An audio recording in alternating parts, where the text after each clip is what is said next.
Hello, is that mister Abhimanyu? हाँ जी, कौन?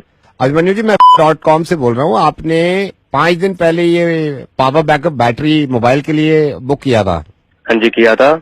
3 दिन के बाद डिलीवर हो जाएगा सर आपके घर पे, और 3 दिन में होगा? हाँ, 3 दिन में हो जाएगा। कैश ऑन डिलीवरी है सर। मैं एक चीज बताना चाह रहा हूँ, आपने एक पावर बैकअप वो किया था, पावर बैंक बुक।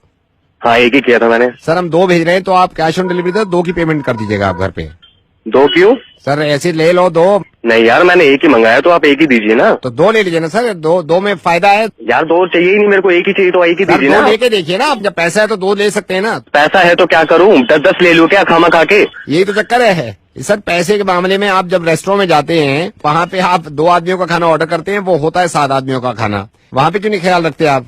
ये समझ में नहीं आता, ये ऐसे क्यों होता है। रेडियो मिर्ची से नवीद बोल रहा हूँ। फोन मत काटिएगा जरा, मेरी बात ध्यान से सुन लीजिए प्लीज। मैं गुजारिश कर रहा हूँ आपसे। मुझे मालूम है कि आप अकलमंद इंसान हैं, आपकी समझ में आ गया, लेकिन एक मैं किस्सा आपको सुनाना चाहता हूँ, इसको ध्यान से सुनिएगा। हाँ, एक फैमिली थी बहुत गरीब।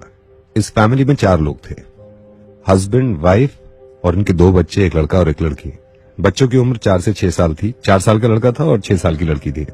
इनके बाप की तबीयत खराब रहती थी, तो पैसा कमा नहीं सकते थे। ऊपर वाले का कुछ ऐसा करना हुआ कि हस्बैंड की डेथ हो गई। अब इस फैमिली में बचे 3 लोग, माँ और उसके 2 बच्चे। जब हस्बैंड की डेथ हुई तो इनके पड़ोसियों ने मिलकर खाना किया और इनके यहाँ खाना भेजा। खाना वाना खाया सबने। इसके बाद 3-4 दिन निकल गए। इनके हालात और ज्यादा खराब होते रहे।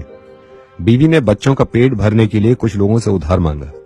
ये उधार कब तक चलता? 4-5 दिन के बाद वो पैसे भी खत्म हो गए। क्योंकि इंसान है, जरूरत रहती है पेट को। तो इनके बच्चों को भूख लगने लगी। अब माँ जहां से पैसे ले सकती थी वो ले चुकी थी, लेकिन अब उम्मीद नहीं थी कि कहीं से पैसे मिलेंगे। ये मायूस माँ और इसके 2 बच्चे अब इस चीज को लेकर परेशान थे कि खाना कहां से खाएंगे। एक दिन और निकल गया भूखे प्यासे, लेकिन बच्चे थे, भूख बर्दाश्त न कर सके और भूखे ही सो गए। रात को तकरीबन 2:30-3 बजे उस छोटी बच्ची की आंख खुली और वो माँ के पास आई।